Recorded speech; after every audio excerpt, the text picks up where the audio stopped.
Hello everyone, welcome back to my YouTube channel that is Love with Mathematics. Today I came with a new subject that is physics on your demand. As I got many messages regarding the numerical of chapter number 3 that is measurement. I know chapter video on this chapter is still pending. I will make that video also, don't worry. So today we will discuss the numericals. Numerical number 1 is express the length 10 centimeter in meters. We have to express 10 centimeter into meters. As we know, 1 centimeter is equal to how many centimeters? 1 meter is equal to how many centimeters? It is 100 centimeter. So here we can find as 1 meter is equal to 100 centimeter बेटा.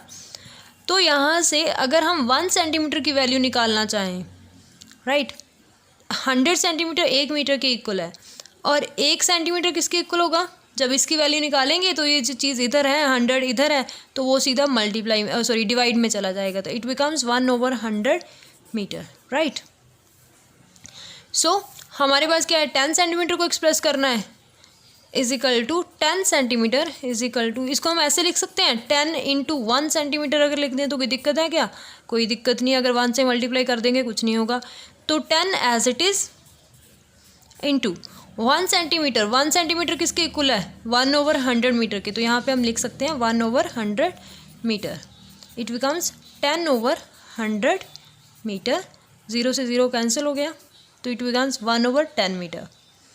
अगर further आपने ये बन जाएगा 0.1 metre ना, further इसको change करना चाहते हो तो ये फर्दर भी चेंज हो जाएगा. If you want to match the answer then it can be right बेटा. Okay, next question is the masses of 5 old cricket balls are this. There are so many weights are given. I think 1 2 3 4 5 weights are given, right? Find the average mass of ball. Balls का हमने क्या करना है? Average mass find करना है. तो average कैसे निकालते हैं? Sum of all the values over number of values. जो डाटा हमें दिया हुआ है सबको ऐड करेंगे ओवर नंबर ऑफ वैल्यूज़ कितनी है उसने पहले बता दिया, 5 है तो 5 के साथ इसको डिवाइड कर दोगे and you will get the average mass, right. Next is, ये थोड़ा सा डिफरेंट है. पहले वाले दो काफ़ी इजी क्वेश्चन थे, थोड़ा सा डिफरेंट है. A string is bound around a pencil. एक पेंसिल के ऊपर स्ट्रिंग को बाउंड किया हुआ है जस्ट लाइक दिस. मैं आपको दिखाती हूँ अभी.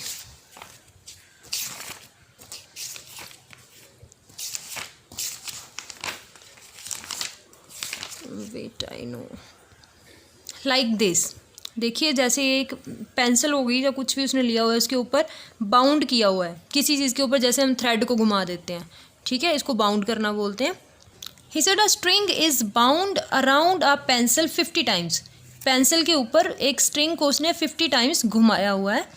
The total width of all the turns is 5 centimetre.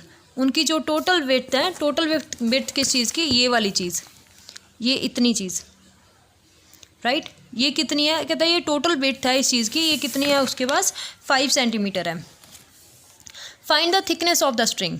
String की थिकनेस फाइंड करनी है कि वो कितना, जो स्ट्रिंग है वो कितना मोटा है, उसकी मोटाई कितनी है, थिकनेस फाइंड करनी है उसकी. तो इसके लिए क्या करेंगे? पहले हमें पता चल गया कि नंबर ऑफ टर्न्स कितनी है पेंसिल के राउंड. 50 टर्न्स है, राइट. 50 टाइम्स घुमाया हुआ है ना, तो नंबर ऑफ टर्न्स कितनी होगी? 50 टर्न्स हो गई. तो टोटल विड्थ कितनी है टर्न्स की? 5 सेंटीमीटर है. बताया मैंने आपको कितना उसने घुमाया हुआ है, तो वो 5 सेंटीमीटर है. तो यहाँ से फाइंड करने के लिए हम इस तरीके से भी कर सकते हैं इसको.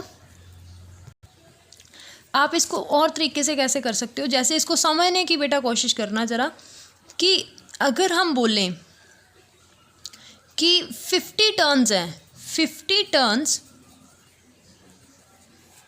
having thickness is equal to 5 centimetre, कि अगर 50 टर्न्स हम पेंसिल के द्वारा घुमाते हैं, उसके इर्द गिर्द घुमाते हैं, तो कितने, मतलब 50 टर्न्स की, अगर एक मिनट यहाँ पे समझाती हूँ, कि अगर 50 टर्न्स हम घुमाते हैं पेंसिल के अराउंड तो उसके साथ थिकनेस कितनी बनती है? 50 टर्न जो हैं 5 सेंटीमीटर थिकनेस बनाते हैं. तो एक टर्न जो है उसकी थिकनेस कितनी होगी बेटा? जब हम ऐसे निकालते हैं ना कि ज़्यादा का हमें दिया हुआ हो, एक का निकालना हो, तो ये चीज़ यहाँ आएगी, ये चीज़ इसको आके डिवाइड कर देगी. समझ रहे हो? कि जैसे मैं आपको बोल दूँ कि 10 चॉकलेट जो हैं वो 100 रुपीज़ की हैं, एक कितने की होगी, तो 100 will be divided by 10 and answer will be 10 rupees. ऐसे इसका 50 की अगर थिकनेस 5 सेंटीमीटर है, एक टर्न की थिकनेस कितनी होगी 5/50, तो इसको हम फाइंड कर लेंगे 1/10 0.1 सेंटीमीटर, राइट बेटा। In this way you can find it. और फर्दर 0.1 सेंटीमीटर को आप मिलीमीटर में भी लिख सकते हो, ठीक है। So that's all about the 3 questions and we'll meet in next video. Thank you beta.